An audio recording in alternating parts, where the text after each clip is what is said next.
News, ಇದು ನಿಮ್ಮ ಧ್ವನಿ. ನಮಸ್ಕಾರ, ನಾನು ವೀರೇಶ್ ಗಡ್ಡಿಮಾಳ್. ಎಸ್ ನ್ಯೂಸ್ಗೆ ಸ್ವಾಗತ. ಇಂದಿನ ಮುಖ್ಯಾಂಶಗಳು. ನಾಳೆ ಸಿಂಧನೂರಿನಿಂದ ರಾಯಚೂರಿಗೆ ಹೊಸ ರೈಲ್ವೆ ಮಾರ್ಗಕ್ಕೆ ಸಚಿವ ವಿ ಸೋಮಣ್ಣರಿಂದ ಶಂಕುಸ್ಥಾಪನೆ. ನಗರಸಭೆಗೆ ನೂತನ ಹಂಗಾಮಿ ಅಧ್ಯಕ್ಷರಾಗಿ ಮಂಜುಳಾ ಪ್ರಭುರಾಜ್ ಅಧಿಕಾರ ಸ್ವೀಕಾರ. ಅಸಮಾನ ಭಾರತ ಸಮಾನತೆಗಾಗಿ ಸಂಘರ್ಷ ಮೇ 17 ಮತ್ತು 18 2 ದಿನ 11ನೇ ಮೇ ಸಾಹಿತ್ಯ ಮೇಳ. ಸಿಂಧನೂರು ಪೌರಾಯುಕ್ತರ ಅಮಾನತು ಆದೇಶ ಹಿಂಪಡೆದ ಬೆಂಗಳೂರು ಪೌರಾಡಳಿತ ನಿರ್ದೇಶಕರು. ತಾಯಿ ಮಕ್ಕಳ ಆಸ್ಪತ್ರೆಗೆ ವೆಂಕಟರಾವ್ ನಾಡಗೌಡ ಭೇಟಿ, ಸಕಲ ಸೌಕರ್ಯ ಒದಗಿಸಿ ಉದ್ಘಾಟಿಸಲಿ. ವಾರ್ತೆಗಳ ವಿವರ. ನೈಋತ್ಯ ರೈಲ್ವೆ ವಿಭಾಗದಿಂದ ಮುನಿರಾಬಾದ್ ಗಿಣಿಗೆರ ರಾಯಚೂರು ಹೊಸ ರೈಲು ಮಾರ್ಗದ ಯೋಜನೆಯಡಿ ಸಿಂಧನೂರು ರಾಯಚೂರು ನಡುವೆ 81 ಕಿಲೋಮೀಟರ್ ಅಂತರದ ನೂತನ ರೈಲು ಮಾರ್ಗ ನಿರ್ಮಾಣದ ಶಂಕುಸ್ಥಾಪನೆ ಕಾರ್ಯಕ್ರಮವು ನಾಳೆ ಅಂದರೆ ಮೇ 15 ಮಧ್ಯಾಹ್ನ 2 ಗಂಟೆಗೆ ರಾಯಚೂರು ಜಿಲ್ಲೆಯ ಸಿಂಧನೂರು ರೈಲ್ವೆ ನಿಲ್ದಾಣದಲ್ಲಿ ಹಮ್ಮಿಕೊಳ್ಳಲಾಗಿದೆ. ಭಾರತ ಸರ್ಕಾರದ ರೈಲ್ವೆ ಮತ್ತು ಜಲಶಕ್ತಿ ರಾಜ್ಯ ಸಚಿವರಾದ ವಿ ಸೋಮಣ್ಣ ಹಾಗೂ ರಾಜ್ಯ ಸರ್ಕಾರದ ಬೃಹತ್ ಮತ್ತು ಮಧ್ಯಮ ಕೈಗಾರಿಕೆ ಹಾಗೂ ಮೂಲಸೌಕರ್ಯ ಅಭಿವೃದ್ಧಿ ಸಚಿವರಾದ ಡಾಕ್ಟರ್ ಎಂ.ಬಿ. ಪಾಟೀಲ್ ಅವರು ಉದ್ಘಾಟಿಸಲಿದ್ದಾರೆ. ವೈದ್ಯಕೀಯ ಶಿಕ್ಷಣ ಹಾಗೂ ಕೌಶಲ್ಯಾಭಿವೃದ್ಧಿ, ಉದ್ಯಮಶೀಲತೆ ಮತ್ತು ಜೀವನೋಪಾಯ ಸಚಿವರು ಹಾಗೂ ರಾಯಚೂರು ಜಿಲ್ಲಾ ಉಸ್ತುವಾರಿ ಸಚಿವರಾದ ಡಾಕ್ಟರ್ ಶರಣಪ್ರಕಾಶ್ ರುದ್ರಪ್ಪ ಪಾಟೀಲ್, ಸಣ್ಣ ನೀರಾವರಿ, ವಿಜ್ಞಾನ ಮತ್ತು ತಂತ್ರಜ್ಞಾನ ಸಚಿವರಾದ ಎನ್.ಎಸ್. ಬೋಸರಾಜು, ಮುಖ್ಯಮಂತ್ರಿಗಳ ಆರ್ಥಿಕ ಸಲಹೆಗಾರರು ಹಾಗೂ ಯಲಬುರ್ಗಾ ವಿಧಾನಸಭಾ ಕ್ಷೇತ್ರದ ಶಾಸಕರಾದ ಬಸವರಾಜ ರಾಯರೆಡ್ಡಿ, ಕರ್ನಾಟಕ ರಾಜ್ಯ ಕೈಗಾರಿಕಾ ಮತ್ತು ಮೂಲಸೌಕರ್ಯ ಅಭಿವೃದ್ಧಿ ನಿಗಮದ ಅಧ್ಯಕ್ಷರು ಆಗಿರುವ ಸಿಂಧನೂರು ವಿಧಾನಸಭಾ ಕ್ಷೇತ್ರದ ಶಾಸಕರಾದ ಹಂಪನಗೌಡ ಬಾದರ್ಲಿ ಅವರು ಘನ ಉಪಸ್ಥಿತಿ ವಹಿಸುವರು. ರಾಯಚೂರು ಲೋಕಸಭಾ ಸದಸ್ಯರಾದ ಜಿ. ಕುಮಾರ್ ನಾಯಕ್, ಕೊಪ್ಪಳ ಲೋಕಸಭಾ ಸಂಸದರಾದ ಕೆ. ರಾಜಶೇಖರ ಹಿಟ್ನಾಳ್, ವಿಧಾನ ಪರಿಷತ್ ಶಾಸಕರಾದ Sasil G. Namoshi, Chandrashekhar B. Patil, Sharanegowda Patil Bayyapur, A. Vasanthakumar, Basanagouda Badarli ಗೌರವಾನ್ವಿತ ಅತಿಥಿಗಳಾಗಿ ಉಪಸ್ಥಿತರಿರುವರು ಎಂದು ನೈಋತ್ಯ ರೈಲ್ವೆಯ ಹುಬ್ಬಳ್ಳಿ ವಿಭಾಗೀಯ ರೈಲ್ವೆ ವ್ಯವಸ್ಥಾಪಕರು ಪತ್ರಿಕಾ ಪ್ರಕಟಣೆಯಲ್ಲಿ ತಿಳಿಸಿದ್ದಾರೆ. ಉಳಿದ 5-6 ತಿಂಗಳ ಕಾಲಾವಕಾಶದಲ್ಲಿ ಎಷ್ಟು ಸಾಧ್ಯವೋ ಅಷ್ಟು ನಗರದ ಜ್ವಲಂತ ಸಮಸ್ಯೆಗಳಿಗೆ ಸ್ಪಂದಿಸುವುದು, ಇನ್ನು 1 ತಿಂಗಳ ಕಾಲ ಬೇಸಿಗೆ ಇರುವುದರಿಂದ ನೀರಿನ ಸಮಸ್ಯೆ ಬರದ ಹಾಗೆ ನೋಡಿಕೊಳ್ಳುವುದು. ಇಂದು ನಗರಸಭೆಗೆ ಹಂಗಾಮಿ ಅಧ್ಯಕ್ಷೆಯಾಗಿದ್ದೇನೆ. ಶಾಸಕರು ಮತ್ತು ಎಲ್ಲರ ಸಲಹೆ ಸಹಕಾರದಿಂದ ಮುಂದುವರಿಯುತ್ತೇನೆಂದು ಹಂಗಾಮಿ ಅಧ್ಯಕ್ಷೆಯಾದ ಮಂಜುಳಾ ಪ್ರಭುರಾಜ್ ಹೇಳಿದರು. ಇಂದು ಮೇ 14 ಬುಧವಾರ ನಗರಸಭೆಯ ಹಂಗಾಮಿ ಅಧ್ಯಕ್ಷರಾಗಿ ಅಧಿಕಾರ ಸ್ವೀಕರಿಸಿ ನಂತರ ಸುದ್ದಿಗಾರರೊಂದಿಗೆ ಮಾತನಾಡಿದ ಅವರು, ಈ ಹಿಂದೆ ಇದ್ದ ಅಧ್ಯಕ್ಷರ ರಾಜೀನಾಮೆಯಿಂದ ನನಗೆ ನಗರಸಭೆ ಅಧ್ಯಕ್ಷ ಸ್ಥಾನ ದೊರಕಿದೆ. ಶಾಸಕರು ಸೇರಿದಂತೆ ನಗರಸಭೆ ಆಡಳಿತ ಮಂಡಳಿಯ ಎಲ್ಲ ಸದಸ್ಯರ, ಅಧಿಕಾರಿಗಳ ಹಾಗೂ ಸಿಬ್ಬಂದಿಗಳ ಸಲಹೆ ಸಹಕಾರ ಪಡೆದು ಉತ್ತಮ ಆಡಳಿತ ನೀಡಲು ಪ್ರಾಮಾಣಿಕ ಪ್ರಯತ್ನ ಮಾಡುತ್ತೇನೆ. ಈಗ ಬೇಸಿಗೆ ಕಾಲ, ನಗರದ ಜನತೆಗೆ ಕುಡಿಯುವ ನೀರಿನ ಸಮಸ್ಯೆಯಾಗದಂತೆ ಅಗತ್ಯ ಕ್ರಮ ಕೈಗೊಳ್ಳಲಾಗುವುದು. ಇದರ ಬಗ್ಗೆ ಶಾಸಕರೊಂದಿಗೆ ಚರ್ಚಿಸಿ ನೀರಿನ ಸಮಸ್ಯೆ ಆಗದಂತೆ ನೋಡಿಕೊಳ್ಳಲಾಗುವುದು ಎಂದು ಉತ್ತರಿಸಿದರು. ನಗರದಾದ್ಯಂತ ಎಲ್ಲೆಡೆ ಪರವಾನಗಿ ಇಲ್ಲದೆ ಹಾಕಲಾದ ಬ್ಯಾನರ್, ಕಟೌಟ್ಗಳ ತೆರವಿಗೆ ಮುಂದಾಗುವಿರಾ ಎಂದು ಪತ್ರಕರ್ತರು ಕೇಳಿದ ಪ್ರಶ್ನೆಗೆ ನಗರಸಭೆ ಅಧಿಕಾರಿಗಳೊಂದಿಗೆ ಚರ್ಚಿಸಿ ಪರವಾನಗಿ ಪಡೆಯದೆ ಹಾಕಲಾಗಿರುವ ಯಾವುದೇ ಬ್ಯಾನರ್ ಹಾಗೂ ಕಟೌಟ್ಗಳ ತೆರವಿಗೆ ಮುಂದಾಗುತ್ತೇವೆ ಎಂದು ಪ್ರಶ್ನೆಗೆ ಪ್ರತಿಕ್ರಿಯೆ ನೀಡಿದರು. ಈ ಪದಗ್ರಹಣ ಕಾರ್ಯಕ್ರಮದಲ್ಲಿ ನೂತನ ಹಂಗಾಮಿ ಅಧ್ಯಕ್ಷರಿಗೆ ನಗರಸಭೆ ಸದಸ್ಯರು, ಸಿಬ್ಬಂದಿಯವರು, ಕಾಂಗ್ರೆಸ್ ಮುಖಂಡರು ಸನ್ಮಾನಿಸಿ ಶುಭ ಕೋರಿದರು. ಈ ಸಂದರ್ಭದಲ್ಲಿ ಕಾಂಗ್ರೆಸ್ ಮುಖಂಡರಾದ ಎಂ. ಕಾಳಿಂಗಪ್ಪ ವಕೀಲರು, ಪಂಪನಗೌಡ ಬಾದರ್ಲಿ, ಜಾಫರ್ ಅಲಿ ಜಾಗೀರ್ದಾರ್, ಛತ್ರಪ್ಪ ಕುರ್ಕುಂದಿ, ಕಾಜಿ ಮಲ್ಲಿಕ್ ವಕೀಲರು, ನಗರಸಭೆ ಸದಸ್ಯರಾದ ಸಬ್ಬೀರ್ ಅಹಮದ್, ಚಂದ್ರಶೇಖರ್ ಮೈಲಾರ್, ಡಿ. ಸತ್ಯನಾರಾಯಣ್, ಮಹಬೂಬ್ ಡೋಂಗ್ರಿ, ಸಣ್ಣ ವೀರಭದ್ರಪ್ಪ, ಆಲಂ ಭಾಷೆ ಸೇರಿದಂತೆ ನಗರಸಭೆ ಸದಸ್ಯರು, ಅಧಿಕಾರಿಗಳು ಅನೇಕರು ಇದ್ದರು. ಅಧ್ಯಕ್ಷ ನಂತರ ಉಪಾಧ್ಯಕ್ಷ ಅದಕ್ಕೆ ಕಾರ್ಯನಿರ್ವಹಿಸ್ತಾರೆ ಅನ್ನೋ ಉದ್ದೇಶದಿಂದ ನಮಗೆ ಪದವಿ ಕೊಟ್ಟಿದ್ದಾರೆ. 5 ತಿಂಗಳಲ್ಲಿ ಏನಾಗುತ್ತೆ ನಿಮ್ಮ ವಿಷನ್ ಏನಾಗಿದೆ? ಅದು ಫಸ್ಟ್ ಬೇಸಿಗೆ ಇರುವುದರಿಂದ ನೀರಿಂದು ಇದು ಮಾಡ್ತೀವಿ. ನಮ್ಮ ಅಪ್ಪನಗೌಡರ ಸಹಾಯದಿಂದ ಏನು ಅಭಿವೃದ್ಧಿ ಎಷ್ಟು ಸಾಧ್ಯ ಆಗುತ್ತೆ ಅಷ್ಟು ಶಕ್ತಿ ಮೀರಿ ಮಾಡ್ತೀವಿ. ಎಲ್ಲ ಸದಸ್ಯರು 11ನೇ ಮೇ ಸಾಹಿತ್ಯ ಮೇಳ ಮೇ 17 ಮತ್ತು 18ರಂದು ನಗರದ ಸತ್ಯ ಗಾರ್ಡನ್ನಲ್ಲಿ ನಡೆಯುವುದು. ಈ 2 ದಿನಗಳ ಕಾಲ ಇಡೀ ರಾಜ್ಯದಾದ್ಯಂತ ಸುಮಾರು 1200 ಜನ ಪ್ರತಿನಿಧಿಗಳು, ಅತಿಥಿಗಳು ಭಾಗವಹಿಸಲಿದ್ದಾರೆ ಎಂದು ಸಮಿತಿ ಸಂಚಾಲಕ ಎಸ್. ದೇವೇಂದ್ರಗೌಡ ಹೇಳಿದರು. ನಗರದ ಪತ್ರಿಕಾ ಭವನದಲ್ಲಿ ಬುಧವಾರ ಸುದ್ದಿಗೋಷ್ಠಿ ನಡೆಸಿ ಮಾತನಾಡಿದ ಅವರು, ಅಸಮಾನ ಭಾರತ ಸಮಾನತೆಗಾಗಿ ಸಂಘರ್ಷ ಅಂದು ಇಂದು ಎಂಬಂತೆ ನಡೆಸಲಾಗುತ್ತದೆ. ಈ 11ನೇ ಮೇ ಸಾಹಿತ್ಯ ಮೇಳಕ್ಕೆ ಮೆದಿಕೆನಾಳ ಭೂ ಹೋರಾಟದ ಸವಿ ನೆನಪಿಗಾಗಿ ಬೃಹತ್ ವೇದಿಕೆಯನ್ನಾಗಿ ಇಟ್ಟುಕೊಂಡಿದ್ದೇವೆ. ಈ ಮೇ ಸಾಹಿತ್ಯ ಮೇಳದಲ್ಲಿ ಕವಿಗಳು, ಬರಹಗಾರರು, ಸಾಹಿತಿಗಳು, ಕಲಾವಿದರು ಭಾಗವಹಿಸಲಿದ್ದಾರೆ. ಇದರಲ್ಲಿ 7 ಕವಿಗೋಷ್ಠಿಗಳನ್ನು ನಡೆಸುತ್ತಿದ್ದೇವೆ. ದಿಕ್ಸೂಚಿ ಭಾಷಣವನ್ನು ಮುಂಬೈನ ರಾಮ್ ಪುನಿಯಾನಿ, ಔರಂಗಾಬಾದ್ನ ಮಾಲತಿ ವರಾಳೆ, ದೆಹಲಿಯ ಶಂಸುಲಾ ಇಸ್ಲಾಂ, ಬೆಂಗಳೂರಿನಿಂದ ಎ ನಾರಾಯಣ ಅವರು ಆಗಮಿಸಿ ಭಾಷಾ ತಾರತಮ್ಯ, ಪ್ರಭುತ್ವದ ದಮನ, ಸಾಂಸ್ಕೃತಿಕ ದ್ವೇಷ, ಯಜಮಾನಿಕೆ ಶಕ್ತಿ ಸೇರಿದಂತೆ ಸ್ವವಿವರವಾಗಿ ಮಾತನಾಡಲಿದ್ದಾರೆ. ಸಮಾರೋಪದ ಮಾತುಗಳನ್ನು ಪ್ರೊಫೆಸರ್ ಅಮರೇಶ್ ನುಗುಡೋಣಿ, ಪ್ರಶಸ್ತಿ ಪ್ರದಾನವನ್ನು ಮೈಸೂರಿನ ರತಿರಾವ್, ಅಧ್ಯಕ್ಷತೆ ರಾಯಚೂರು ಜಿಲ್ಲೆಯ ಬಂಡಾಯ ಸಾಹಿತಿ ಬಾಬು ಭಂಡಾರಿ ನಡೆಸಿಕೊಡಲಿದ್ದಾರೆ. ಇದರ ಜೊತೆಗೆ 4 ಜನ ಸಂಗಾತಿಗಳು ಹಿರಿಯ ಹೋರಾಟಗಾರರಾದ ರಾಘವೇಂದ್ರ ಕುಷ್ಟಗಿ, ಆರ್ ಮಾನಸಯ್ಯ, ಎಸ್ ಮಾರ್ಯಪ್ಪ, ಅಮರಣ್ಣ ಗುಡಿಹಾಳ್ ಭಾಗವಹಿಸಿ ತಮ್ಮ ಅನುಭವಗಳನ್ನು ಹಂಚಿಕೊಳ್ಳಲಿದ್ದಾರೆ. ಜೊತೆಗೆ ಸ್ಥಳೀಯ ವಿವಿಧ ಹೋರಾಟಗಾರರು ಕಾರ್ಯಕ್ರಮವನ್ನು ಉದ್ಘಾಟಿಸಲಿದ್ದಾರೆ ಎಂದು ತಿಳಿಸಿದರು. ಈ ಸಂದರ್ಭದಲ್ಲಿ ಬಸವರಾಜ್ ಸುಳಿಬಾವಿ, ಚಂದ್ರಶೇಖರ್ ಗೋರೆಬಾಳ್, ಹುಸೇನ್ ಸಾಬ್, ಪೂಜಾ ಸಿಂಘೆ, Manjunath Gandhinagar, MK Saheb, Somashekar, BN ನೆರ್ದಿಹಾಳ್, Durgesh DSP, ಶರಣು ಶೆಟ್ಟರ್, ಬಸವರಾಜ್ ಬಾದರ್ಲಿ, ಪ್ರಕಾಶ್, ಅಶೋಕ್ ನಂಜಲ್ದಿನ್ನಿ, ರಾಮಯ್ಯ, ಕರೇಗೌಡ ಕುರ್ಕುಂದ ಸೇರಿದಂತೆ ಅನೇಕರಿದ್ದರು. ವಿಶೇಷವಾಗಿ ಮಾಹಿತಿಯನ್ನು ಕೊಡಬೇಕಾದದ್ದು ಏನಂತಂದರೆ, ಈ ಸಾಹಿತ್ಯ ಮೇಳದ ಮುಖ್ಯ ವೇದಿಕೆಯನ್ನಾಗಿ ನಾವು ಮೆದಿಕ್ನಾಳ ಭೂ ಹೋರಾಟ ನೆನಪಿಗಾಗಿ ಈ ವೇದಿಕೆಯನ್ನು ಹೆಸರಿಸಿದ್ವಿ. ನಮಗೆಲ್ಲ ಗೊತ್ತಿದ್ದ ಹಾಗೆ ಇಡೀ ರಾಯಚೂರು ಜಿಲ್ಲೆಯಲ್ಲಿ ಭೂ ಹೋರಾಟಕ್ಕೆ, ರಾಯಚೂರು ಜಿಲ್ಲೆ ಅನ್ನೋದಕ್ಕಿಂತ ಇಡೀ ಕರ್ನಾಟಕಕ್ಕೆ ಪರಿಚಯ ಆದದ್ದು, ಹೆಸರುವಾಸಿಯಾದದ್ದು ನಮ್ಮ ಮೆದಿಕ್ನಾಳ ಭೂ ಹೋರಾಟ. ಆ ಮೆದಿಕ್ನಾಳ ಭೂ ಹೋರಾಟದಲ್ಲಿ ಭಾಗವಹಿಸಿ ಇದ್ದಂಥ ಬಹಳಷ್ಟು ಜನ ಇನ್ನೂ ಕೂಡ ಮೆದಿಕ್ನಾಳಲ್ಲಿದ್ದಾರೆ. ಅವರ ಸಂದರ್ಶನವನ್ನು ಗೆಳೆಯರು ಮಾಡಿ ಬಂದಿದ್ದಾರೆ ಮತ್ತು ಅವರು ಇಡೀ ಉದ್ಘಾಟನೆ ಭಾಗದಲ್ಲಿ ಅವರು ಉಪಸ್ಥಿತರಿರ್ತಾರೆ. ಆ ಮೆದಿಕ್ನಾಳ ಹೋರಾಟದಲ್ಲಿ ಭಾಗಿಯಾದಂತಹ ಮಹಿಳೆ ಇವತ್ತು ಇಡೀ ಉದ್ಘಾಟನಾ ಭಾಗದಲ್ಲಿ ನಮ್ಮೊಟ್ಟಿಗೆ ಇರ್ತಾರೆ ಅವರು. ಮತ್ತು ಇದರ ಜೊತೆಗೆ ಹಲವು ಜನ ಹೋರಾಟದಲ್ಲಿ ನಮ್ಮೊಟ್ಟಿಗಿದ್ದು ಇವತ್ತು ನಮ್ಮ ನಗರದಂತಹ ಇಲ್ಲಿಯ ಕೆಲವು ಸಂಗಾತಿಗಳನ್ನು ಕೂಡ ದ್ವಾರಗಳ ಹೆಸರಿನಲ್ಲಿ ಅವರನ್ನು ನೆನಪು ಮಾಡ್ಕೊಳ್ತಾ ಇದ್ದೀವಿ.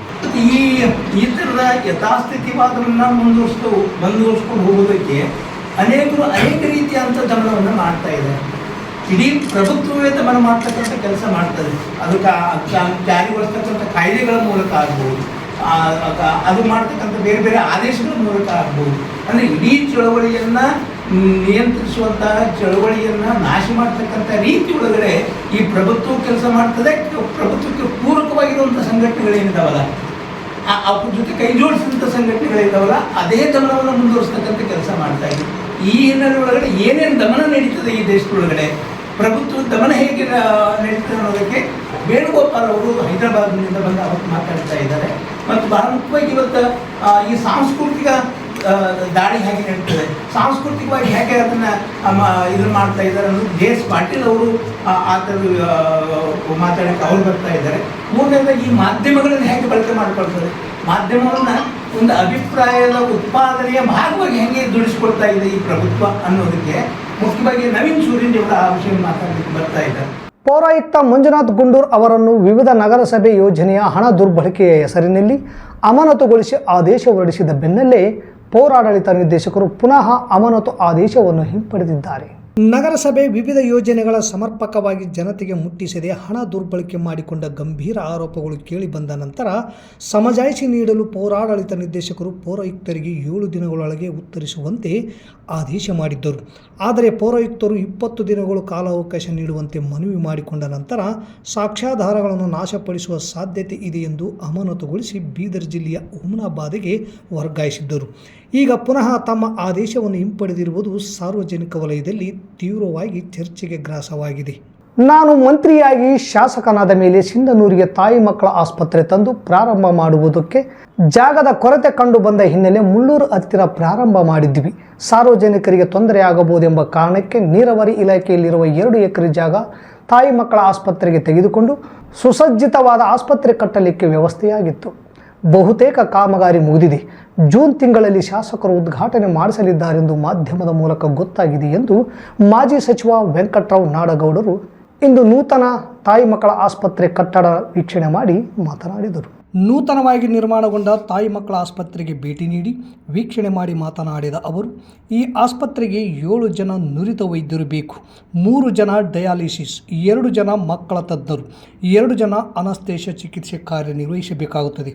ಆಸ್ಪತ್ರೆಗೆ ಬೇಕಾದ ಎಲ್ಲ ವಸ್ತುಗಳನ್ನು ಸರ್ಕಾರದಿಂದ ತರುವ ವ್ಯವಸ್ಥೆಯಾಗಿದೆ ಎಂದು ತಿಳಿದು ಬಂದಿದೆ. ಅದರಲ್ಲೂ ಅತಿ ಹೆಚ್ಚು ಹೆರಿಗೆ ಕೇಸುಗಳು ಸಿಂಧನೂರು ತಾಲೂಕಿಗೆ ಬರುವುದನ್ನು ಗಮನದಲ್ಲಿಟ್ಟುಕೊಂಡು ಪ್ರಾರಂಭ ಮಾಡಿದ್ದು, ಜಿಲ್ಲೆಯ ಮತ್ತು ತಾಲೂಕಿನ ತಾಯಂದಿರಿಗೆ ಮಕ್ಕಳಿಗೆ ಎಲ್ಲ ತರಹದ ಸಕಲ ಸೌಕರ್ಯ ಸಿಗುವ ಈ ಆಸ್ಪತ್ರೆ ಆದಷ್ಟು ಬೇಗ ಉದ್ಘಾಟನೆಯಾಗಲಿ. ನುರಿತ ವೈದ್ಯರನ್ನು ಕೆಲಸ ನಿರ್ವಹಿಸುವುದಕ್ಕೆ ಸರ್ಕಾರಕ್ಕೆ ಶಾಸಕರು ಒತ್ತಾಯ ಮಾಡಲಿ. ಇನ್ನು ಸ್ವಲ್ಪ ಕೆಲಸಗಳು ಬಾಕಿ ಇವೆ. ಚರಂಡಿ, ರಸ್ತೆ ಆದಷ್ಟು ಬೇಗ ನಿರ್ಮಿಸಿ ಉದ್ಘಾಟನೆ ಮಾಡಿದರೆ ಸೂಕ್ತ ಎಂದರು. ಈ ವೇಳೆ ಅಶೋಕ್ ಗೌಡ ಗದ್ರಟಿಗಿ, SP ಟೇಲರ್, ರವಿಕುಮಾರ್, ಸುಮಿತ್ ತಡ್ಕಲ್, ಚಂದ್ರಶೇಖರ್ ಮೈಲಾರ್, ವೆಂಕಟೇಶ್ ನಂಜಲ್ದಿನ್ನಿ, ಪೂಜಾರ್, ಸೈಯದ್ ಹಾಸಿಫ್ ಸೇರಿದಂತೆ JDS ಮುಖಂಡರು ಇದ್ದರು. ಸರ್ಕಾರದಿಂದ ಈಗ ಬರ್ತಾ ಇದ್ದೇವೆ ಎನ್ನುವ ಮಾಹಿತಿಯನ್ನು ಡಾಕ್ಟರ್ ಜೊತೆ ಚರ್ಚೆ ಮಾಡಿದಾಗ ಗೊತ್ತಾಗಿದೆ. ಈ ಫುಲ್ಲಿ ಇಕ್ವಿಪ್ಡ್ ಹಾಸ್ಪಿಟಲ್ ಆದರೆ ಅತಿ ಹೆಚ್ಚು ಹೆರಿಗೆ ಕೇಸುಗಳು ರಾಯಚೂರು ಜಿಲ್ಲೆಯಲ್ಲಿ ಬರ್ತಾ ಇರೋದು ಸಿಂಧನೂರಿನ ಒಂದು ಸರ್ಕಾರಿ ಆಸ್ಪತ್ರೆಗೆ. ಅದನ್ನು ಗಮನದಲ್ಲಿ ಇಟ್ಕೊಂಡೇ ನಾನಿದ್ದಾಗ ಇದಕ್ಕೆ ನಮಗೆ ಬೇಕು ಅಂತೇಳಿ ಇಲ್ಲಿ ಬಂದ್ವಿ.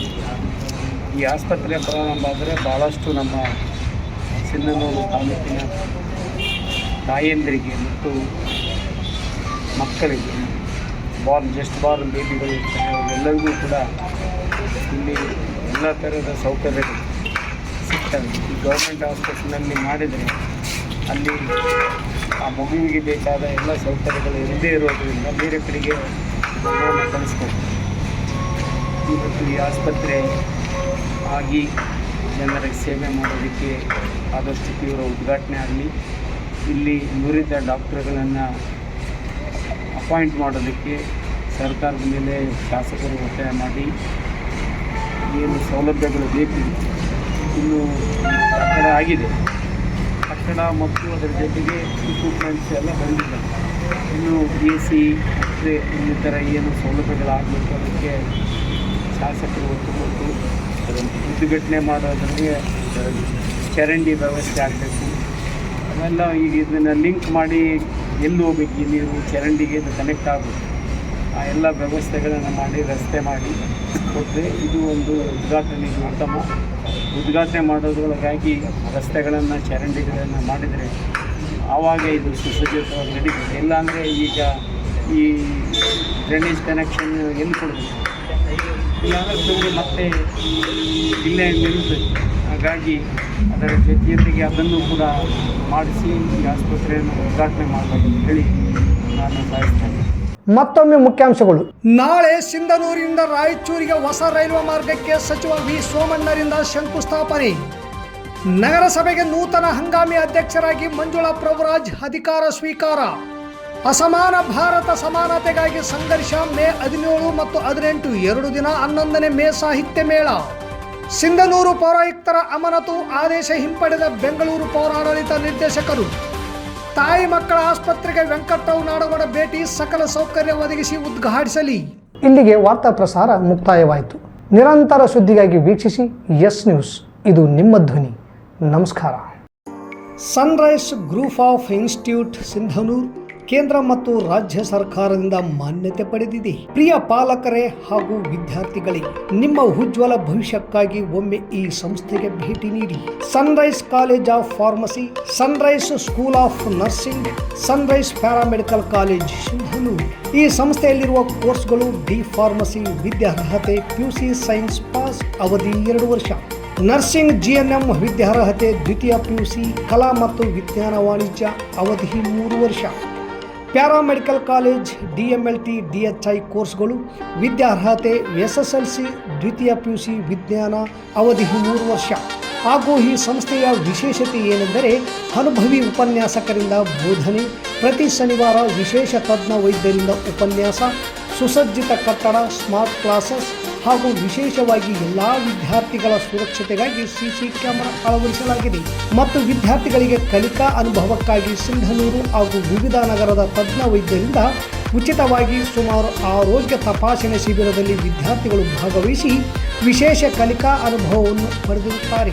ಪ್ರವೇಶಕ್ಕಾಗಿ ಹಿಂದೆ ಸಂಪರ್ಕಿಸಿ. ಇರ್ಫಾನ್ ಕೆ, ಅಧ್ಯಕ್ಷರು, sunrise group of D pharmacy, nursing, GNM, paramedical, DMLT ಹಾಗೂ DHI ಕಾಲೇಜ್, ಸಿಂಧನೂರು. ವಾಸವಿ ಕಲ್ಯಾಣ ಮಂಟಪದ ಮುಂಭಾಗ, PWD ಕ್ಯಾಂಪ್, ರಾಯಚೂರು ರಸ್ತೆ, ಸಿಂಧನೂರು.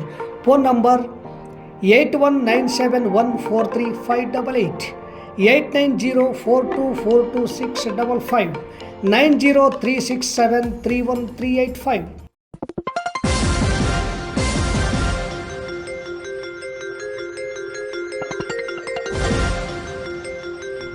ಎಸ್ ನ್ಯೂಸ್, ಇದು ನಿಮ್ಮ ಧ್ವನಿ.